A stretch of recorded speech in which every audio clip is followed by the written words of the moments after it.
Bonjour à tous et bienvenue dans ce Parlons peu, parlons bourse numéro 44 consacré à l'assurance vie. L'inflation fait la une de la presse économique non sans raison.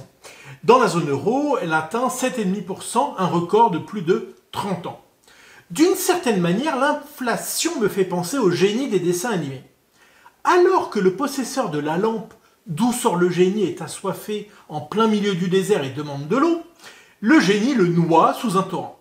Pour les banques centrales, c'est un peu la même chose. Elles ont combattu en vain la déflation et espéré le retour de l'inflation pendant des années avec un succès mitigé. Et le génie, qui aurait trois têtes, celle des énergies renouvelables, du Covid et de la Russie, serait à l'origine d'une flambée inflationniste qui désormais est l'ennemi à combattre. Les effets de l'inflation sont multiples et potentiellement terriblement néfastes. Un effet positif tout de même pour commencer.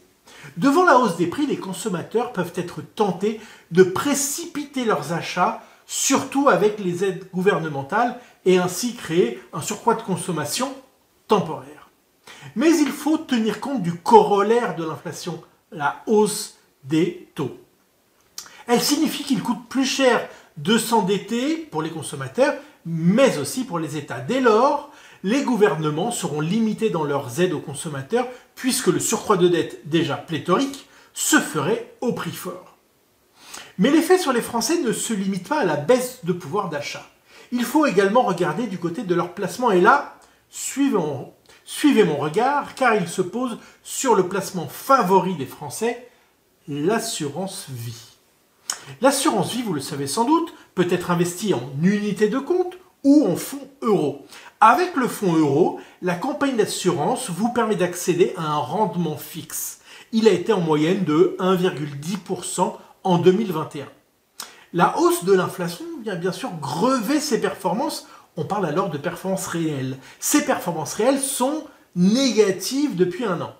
Mais l'absence de placements concurrents n'a pas incité les Français à sortir massivement des fonds euros.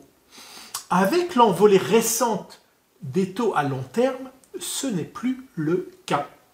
Le rendement des obligations de la zone euro se situe désormais en moyenne à 1,80%, donc nettement au-dessus des 1,10% des fonds en euros. Il est donc tentant de basculer de l'un vers l'autre.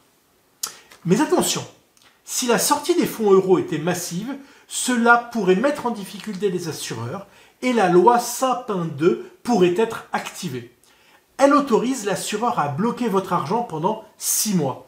C'est plutôt gênant. Pour mémoire, cette loi ne s'applique pas aux contrats de droit luxembourgeois qui sont bien entendu accessibles en français. Je vous laisse avec ma pensée de la semaine. On entend souvent les conseillers financiers qu'il faut toujours avoir un horizon de long terme. Ils ont raison. Mais parfois, ce conseil confine à l'immobilisme. Alors, je préfère la maxime suivante. Surtout, ne paniquez pas. Mais si vous devez paniquer, paniquez les premiers. Allez, je vous laisse à mercredi prochain et bon vote.